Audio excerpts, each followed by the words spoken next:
विष्णु पुराण हिंदू धर्म के 18 महापुराणों में अत्यंत महत्वपूर्ण ग्रंथ है। इसमें भगवान विष्णु को सृष्टि के पालनकर्ता, धर्म के रक्षक और करुणा के साकार रूप में प्रस्तुत किया गया है। यह पुराण केवल कथाओं का संग्रह नहीं, बल्कि जीवन दर्शन, धर्म, कर्म, भक्ति और ज्ञान का समन्वय है। विष्णु पुराण का मूल संवाद महर्षि पराशर और उनके शिष्य मैत्रेय के बीच होता है।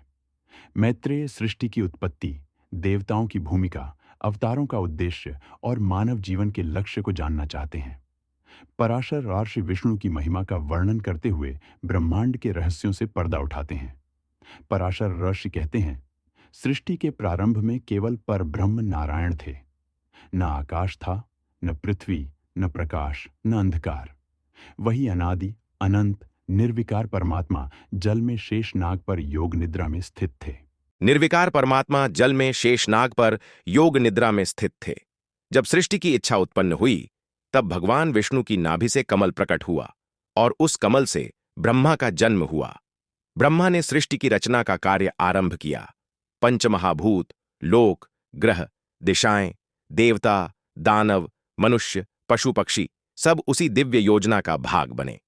विष्णु पुराण के अनुसार सृष्टि का यह चक्र निरंतर चलता रहता है: सृष्टि, स्थिति और प्रलय।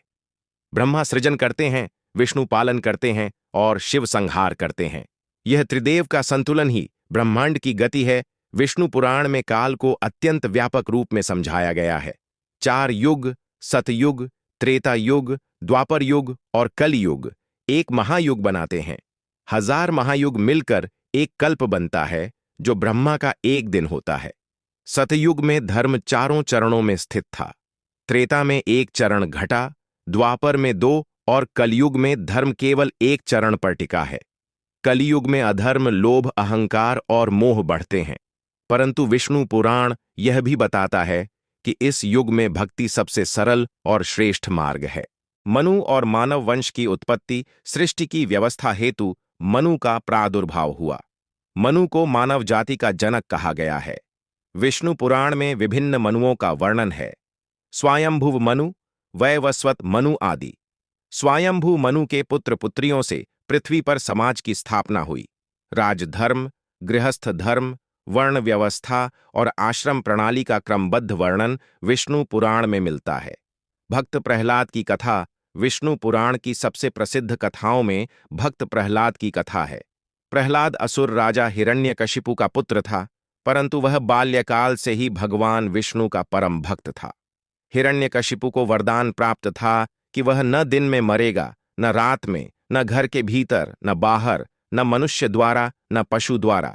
उसने स्वयं को भगवान घोषित कर दिया और विष्णु भक्ति पर प्रतिबंध लगा दिया। प्रहलाद ने अनेक यातनाएं सही। अग्नि में डाला गया, पर्वत से गिराया गया, विष दिया गया, पर विष्णु की कृपा से वह सुरक्षित रहा। अंततः भगवान नरसिंह अवतार में प्रकट हुए। न आधे मनुष्य, न आधे पशु, और संध्या समय दरवाजे की देहली पर हिरण्यकशिपु का वध किया। यह कथा सिखाती है कि ईश्वर की भक्ति में अडिग रहने वाला कभी पराजित नहीं होता।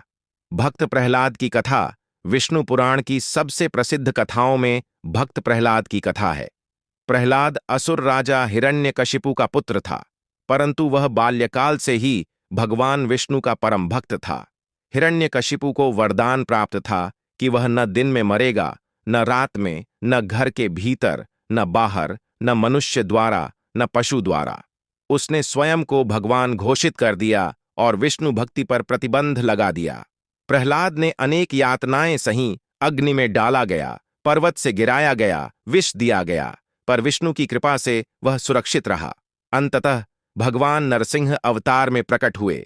न आधे मनुष्य, न आधे पशु, और संध्या समय दरवाजे की देहली पर हिरण्यकशिपु का वध किया।